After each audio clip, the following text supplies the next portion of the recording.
அந்த அழகான காட்டில் ஒரு மான்குட்டி, ஒரு முயல்குட்டி, ஒரு வரையாடு குட்டி ஆகிய மூன்றும் நட்பாக பழகி வந்தன.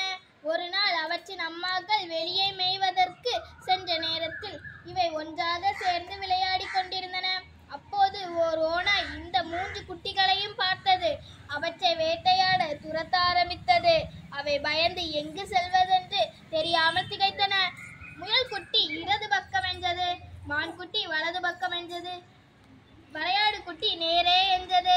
சண்டையிட நேரமில்லை, ஒரே பக்கமாக ஓடுவோம் என்றவாறு மான்குட்டி முன்னால் ஓட மற்றவை பின்தொடர்ந்தன. கொஞ்ச தூரம் ஓடி நின்று திரும்பிய பார்த்தால் அப்போது அங்கே இருந்த ஒரு பெரிய மரம் என்ன ஆச்சு என கேட்டது. துரத்தி வரும் ஓநாய் பற்றி சொன்னது மான்குட்டி. அதற்கு மரம் பயப்படாதீர்கள், என் இலைகளுள் மறைந்து கொள்ளுங்கள் என்று கூறியது. அந்த 3 குட்டிகளும் மரத்தின் இலைகளுள் மறைந்து கொண்டன. ஓநாய் மரத்தை சுற்றி சுற்றி வந்தது.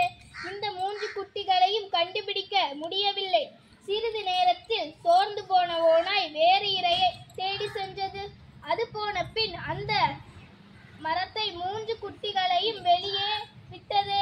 3 குட்டிகளும் மரத்திற்கு நன்றி சொல்லிவிட்டு தங்கள் வசிப்பிடம் நோக்கி ஓடின. அவற்றின் அம்மாக்கள் தங்கள் குட்டிகளை பார்த்து மகிழ்ச்சியில் அடைந்தன.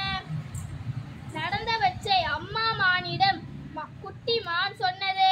அதற்கு அம்மா மான் எப்போதும் ஒற்றுமையாக இருந்தால் எந்த ஓர் ஆபத்தையும் எளிதாக எதிர்கொள்ளலாம் என்று குட்டிகளுக்கு அறிவுரை கூறியது. குட்டிகள் 3ம் சேர்ந்து எப்போதும் நட்பாக விளையாடின.